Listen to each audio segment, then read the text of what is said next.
Hello guys, welcome to my blog. তো আপনারা সকলে কীরকম আছেন? আশা করি সকলে ভালো আছেন এবং আপনাদের আশীর্বাদ বা দোয়াতে আমরা সকলেই ভালো আছি। তো গাইস, আজকে আমরা হিয়ার বার্থডে উপলক্ষে চলে এসেছি রসিকবিল মিনি জুতে। তো জায়গাটা ভীষণ সুন্দর ছিল এবং এখানে অনেক সুন্দর সুন্দর ফুলের গাছ লাগানো ছিল, যেগুলো আমার অনেক ভালো লেগেছে। তো গাইস, এখানে আমরা অনেক ভিডিও বা ফটোশ্যুট করেছি। তো তোমরা সেগুলো আমার ইনস্টাগ্রাম, ফেসবুক বা ইউটিউব চ্যানেলে আমি পোস্ট করে দিয়েছি, তোমরা সেখানে দেখতে পাবে। তো গাইস, এরপরে আমরা চলে এসেছি হরিণ দেখতে। তো হরিণের কিন্তু অনেক লম্বা লম্বা আঁকা বাঁকা শিং ছিল, যেগুলো আমার বেশ ভালো লেগেছে দেখতে, অনেক সুন্দর ছিল দেখতে।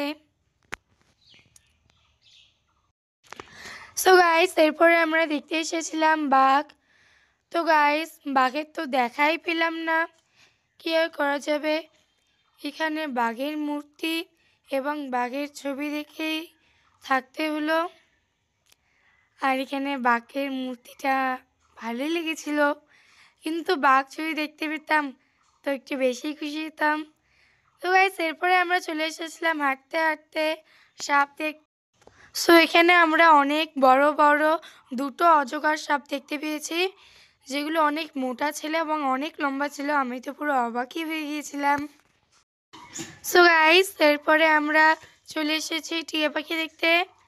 তো টিয়া পাখিগুলো অনেক মিষ্টি ছিল এবং কিচিরমিচির করছিল, আমার বেশ ভালো লেগেছিল।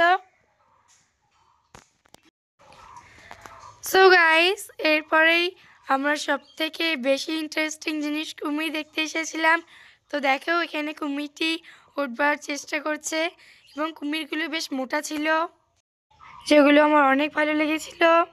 সো গাইস, আমরা আরও অনেক কিছু দেখেছিলাম এবং শেষে আমরা বাঁদর দেখে আমাদের রসিকবিলের সমস্ত পশু পাখি দেখা কমপ্লিট করেছিলাম। সো গাইস, এরপরে আমরা গাড়িতে চড়ে দিনাটার দিকে রওনা দিয়েছিলাম এবং তো গাইস, এখানে দেখো অনেক বিশাল বড় নদী কালজানি আমরা দেখেছিলাম। তো অনেক সুন্দর ছিল কালজানি নদী, যেটা আমার অনেক ভীষণ ভালো লেগেছিল।